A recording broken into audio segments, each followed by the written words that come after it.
हेडलाईन्सचे प्रायोजक आहे NBC bearings, लांब पळण्यासाठी।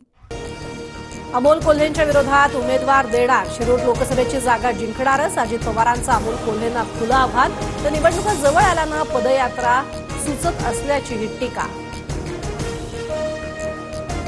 मविया लोकसभेच्या 40हून जास्त जागा जिंकणार, संजय राऊतांचा दावा। तर कुबड्यांवर उभ्या पक्षांनी 45 जागा जिंकणं बाजूला ठेवावं, तर राऊतांचा शिंदे आणि दादा गटावर निशाणा। येत्या काळात महायुतीच्या बाजूनं वातावरण झुकवण्यासाठी प्रयत्न करू, लोकसभेच्या जागांवर अजित पवार यांचं वक्तव्य।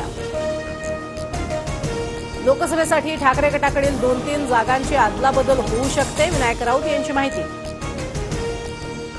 कोणी सोबत येत नसेल तर लोकसभेच्या 48 जागा ताकदीनं स्वबळावर लढणार, वंचितच्या प्रकाश आंबेडकर यांचं मोठं वक्तव्य।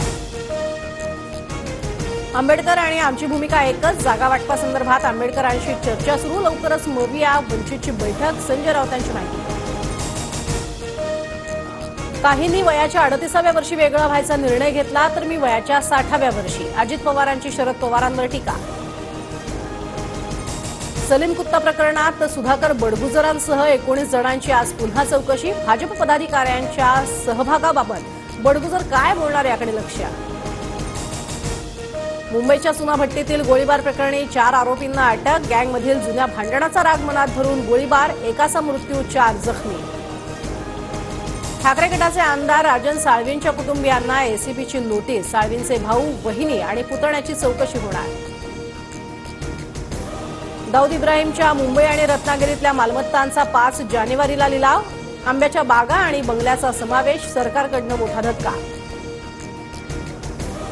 कांदा निर्यात बंदीनंतर कांद्याच्या बाजारभावात 60% घसरण, 20 दिवसांच्या तुलनेत 2500 रुपयांनी बाजारभाव कोसळला। राज्यात एप्रिल-मे महिन्यात पाणीबाणीचं संकट ओढवण्याची शक्यता, कारण 3000 धरणांमधील पाणीसाठा 76%वर।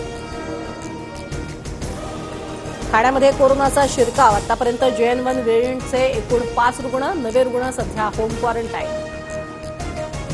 देशात कोरोना रुग्णसंख्येत वाढ, गेल्या 24 तासात 656 नवे रुग्ण, 3742 सक्रिय कोरोना बाधित। देशातील सगळ्याच राज्यांमध्ये कडाक्याची थंडी, तर काही राज्यांमध्ये पुन्हा अवकाळीची शक्यता, भारतीय हवामान विभागाचा इशारा। मुंबईतल्या सिद्धिविनायकाच्या चरणी अर्पण केलेल्या दागिन्यांचा लिलाव सुरू, फोटो, दागिने, हार आणि इतर वस्तूंचा लिलावात समावेश। माजी पंतप्रधान अटल बिहारी वाजपेयी यांची आज जयंतीनिमित्त राष्ट्रपती, उपराष्ट्रपती, पंतप्रधानांकडून आदरांजली, देशभरात विविध कार्यक्रमांचं आयोजन। देशभरात नाताळ सणाचा उत्साह, अनेक प्रमुख चर्चसह इतर स्थळांवर आकर्षक विद्युत रोषणाई, मध्यरात्रीच्या मासमध्ये ख्रिस्ती बांधवांमध्ये नाताळचा उत्साह। जोधपूरमध्ये दुकानात घुसून तरुणावरती तलवारीनं हल्ला, भाटी चौकातील घटनेचं सीसीटीव्ही फुटेज समोर।